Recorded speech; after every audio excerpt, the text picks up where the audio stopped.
ಪ್ರಿಯರೇ, ದೇವರು ಒಳ್ಳೆಯವರು, ಒಳ್ಳೆಯದನ್ನೇ ಮಾಡುವವರಾಗಿದ್ದಾರೆ. ಪ್ರಾರ್ಥನೆ ನಮ್ಮ ಸ್ಥಿತಿಗಳನ್ನು ಬದಲಾಯಿಸ್ತದೆ. ಪ್ರಾರ್ಥನೆ ನಮ್ಮ ಅಂತಃಕರಣವನ್ನು ಶುದ್ಧ ಮಾಡ್ತದೆ. ಪ್ರಾರ್ಥನೆ ನಮ್ಮ ಮನೋಬಲವನ್ನು ಹೆಚ್ಚಿಸ್ತದೆ.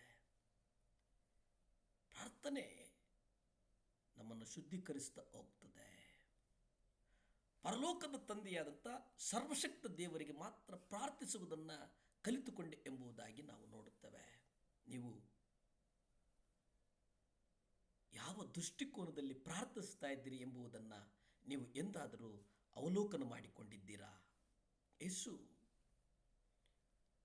ಸತ್ಯವೇದದಲ್ಲಿ ಸುವಾರ್ತೆಯಲ್ಲಿ ನಾವು ನೋಡುವುದಾದರೆ, ನೀನು ಪ್ರಾರ್ಥನೆ ಮಾಡಬೇಕಾದರೆ ನಿನ್ನ ಏಕಾಂತವಾದ ಕೋಣೆಯೊಳಗೆ ಹೋಗಿ ಬಾಗಿಲನ್ನು ಮುಚ್ಚಿಕೊಂಡು ಅಂತರಂಗದಲ್ಲಿಯೂ ಇರುವ ನಿನ್ನ ತಂದೆಗೆ ರಹಸ್ಯವಾಗಿ ಪ್ರಾರ್ಥಿಸು. ಇಲ್ಲಿ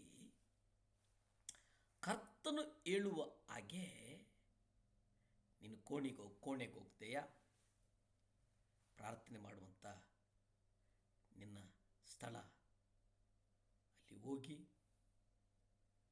ನೀನು ಅಂತರಂಗದಲ್ಲಿಯೂ ಇರುವ ನಿನ್ನ ಅಂತರಂಗದಲ್ಲಿರುವಂಥವರು ಯಾರು?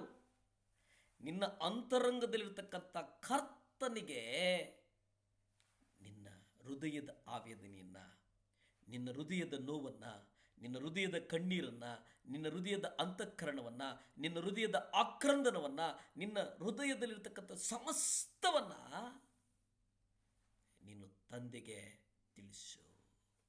ಇದನ್ನು ನಾವು ಸಾರ್ವಜನಿಕವಾಗಿ ಮಾಡುವುದಕ್ಕೆ ಸಾಧ್ಯವೇ?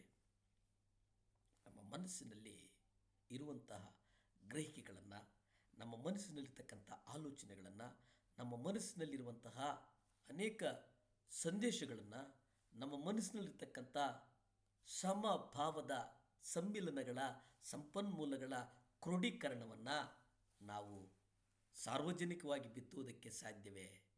ಸಾಧ್ಯ ಇಲ್ಲ. 100 ಜನರ ಮಧ್ಯದಲ್ಲಿ ನಾವು ನಿಂತಿರುವಾಗ ನಾವು ಮಾಡುವಂಥ ಪ್ರಾರ್ಥನೆಯೇ ಬೇರೆ, ಏಕಾಂತದಲ್ಲಿರುವಂಥ ಸಂದರ್ಭದಲ್ಲಿ ಮಾಡುವಂಥ ಪ್ರಾರ್ಥನೆಯೇ ಬೇರೆ. ಆದರೆ ಇಲ್ಲಿ ಯಥಾರ್ಥವಾಗಿ ನಡೆದುಕೊಳ್ಳಬೇಕು ಎಂಬುದು ಇಲ್ಲಿ ಬಹಳ ಮುಖ್ಯ.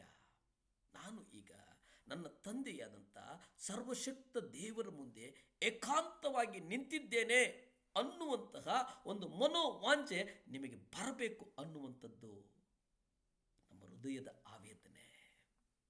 ನನ್ನ ಸುತ್ತಲೂ ಜನ ಇರಬಹುದು, ನಾನು ಅವರ ಕಡೆಗೆ ಗಮನ ಹರಿಸಲು ಬಯಸುವುದಿಲ್ಲ. ಅದಕ್ಕಾಗಿಯೇ ನಾವು ಪ್ರಾರ್ಥಿಸುವಾಗ ನಮ್ಮ ಕಣ್ಣುಗಳನ್ನು ಮುಚ್ಚಿಕೊಳ್ತೇವೆ.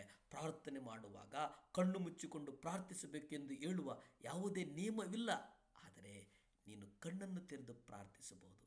ಏಕೆಂದರೆ ಯೇಸು ಕೂಡ ಕೆಲವೊಮ್ಮೆ ಹಾಗೆ ಮಾಡಿದರು. ನಮ್ಮ ಸುತ್ತಮುತ್ತಲಿನ ಪರಿಸರದಿಂದ ವಿಚಲಿತರಾಗ್ತೇವೆ. ನಾವು ಕಣ್ಣು ಮುಚ್ಚಿಕೊಳ್ಳದಿದ್ದರೆ ನಮ್ಮ ಪ್ರಾರ್ಥನೆಯ ಗ್ರಹಿಕೆ ನಮ್ಮನ್ನು, ನಮ್ಮ ಮಿತಿಗಳನ್ನು ಅದು ಪ್ರಾರ್ಥನೆಯಲ್ಲಿ ಗ್ರಹಿಸುವುದಕ್ಕೆ ಆಗುವುದಿಲ್ಲ. ಆ ಪ್ರಾರ್ಥನೆಯಲ್ಲಿ ಗ್ರಹಿಸಲು ನಾವು ಮುಖ್ಯವಾಗಿ ಕಣ್ಣನ್ನು ಮುಚ್ಚಿಕೊಳ್ಳಬೇಕಾಗ್ತದೆ. ಕಣ್ಣನ್ನು ಮುಚ್ಚಿಕೊಂಡು ಪ್ರಾರ್ಥಿಸಿದರೆ ಆ ಪ್ರಾರ್ಥನೆಯ ಮೇಲೆ ಒಂದು ಇಡಿಕಟ್ಟನ್ನು, ಆ ಪ್ರಾರ್ಥನೆಯ ಚೌಕಟ್ಟನ್ನು, ಆ ಪ್ರಾರ್ಥನೆಯ ವಿಷಯಾಧಾರಿತವನ್ನು ನಾವು ಮಾತನಾಡುವುದಕ್ಕೆ ಸಾಧ್ಯ ಆಗ್ತದೆ ಅನ್ನುವ ಕಾರಣಕ್ಕೆ ನಾವು ಕಣ್ಣನ್ನು ಮುಚ್ಚಿಕೊಳ್ಳುವುದು ಬಹಳ ಮುಖ್ಯ. ಮನಸ್ಸಿನಲ್ಲಿರ್ತಕ್ಕಂಥ ಗ್ರಹಿಕೆಗಳನ್ನು, ಮನಸ್ಸಿನಲ್ಲಿರ್ತಕ್ಕಂಥ ಭಾವನೆಗಳನ್ನು, ಮನಸ್ಸಿನಲ್ಲಿರ್ತಕ್ಕಂಥ ಚಿಂತೆಗಳನ್ನು ಕರ್ತನ ಬಳಿ ಇಡು. ಕರ್ತನು ನಿನ್ನನ್ನು ಆಶೀರ್ವದಿಸ್ತಾನೆ. ಯಾಕೆಂದರೆ ಆತ ಸರ್ವಶಕ್ತನಾದಂಥ ದೇವರು, ಮಹಿಮಕರವಾದಂಥ ದೇವರು. ನಿನ್ನನ್ನು, ನಿನ್ನ ಕುಟುಂಬವನ್ನು, ನಿನ್ನ ಮಕ್ಕಳನ್ನು ಆಶೀರ್ವದಿಸ್ತಾನೆ. ಪ್ರಾರ್ಥಿಸಿಕೊಳ್ಳೋಣ. ಭೂಮಿ ಆಕಾಶಗಳನ್ನು ಉಂಟು ಮಾಡಿದಂಥ ಸರ್ವಶಕ್ತನಾದಂಥ ದೇವರ ಸ್ತೋತ್ರಪ್ಪ. ದೇವರೇ, ಒಂದು ಪತ್ರ ಬಂದಿದೆ ಸ್ವಾಮಿ, ಕುಟುಂಬದಲ್ಲಿ ಅನಾರೋಗ್ಯ ಸ್ವಾಮಿ. ದೇವರೇ, ಆ ಮಗಳಿಗಾಗಿ ಬೇಡ್ತೇನೆ. ಸ್ಕಿನ್ ರಿಲೇಟೆಡ್ ಸಮಸ್ಯೆ ಆ ಮಗಳಿಗಿದೆಯಂತೆಪ್ಪ. ಯೇಸುವೆ, ನಿಮ್ಮ ರಕ್ತದ ಮೂಲಕ ಸ್ವಾಮಿ ಆ ಕುಟುಂಬದಲ್ಲಿರ್ತಕ್ಕಂಥ ಅನಾರೋಗ್ಯದ ಕಟ್ಟುಗಳು ಬಿಡುಗಡೆಯಾಗಲಿ. ಯೇಸುವೇ, ನಿಮ್ಮ ರಕ್ತ ಚೆಲ್ಲಲ್ಪಡಲಿ. ಯೇಸುವೇ, ನಿಮ್ಮ ರಕ್ತ ಚೆಲ್ಲಲ್ಪಡಲಿ. ಯೇಸುವೇ, ನಿಮ್ಮ ರಕ್ತ ಚೆಲ್ಲಲ್ಪಡಲಿ ಸ್ವಾಮಿ. ಯೇಸುವಿನ ನಾಮದಲ್ಲಿ ಬೇಡ್ತೇನೆ ಪರಮ ತಂದೆ.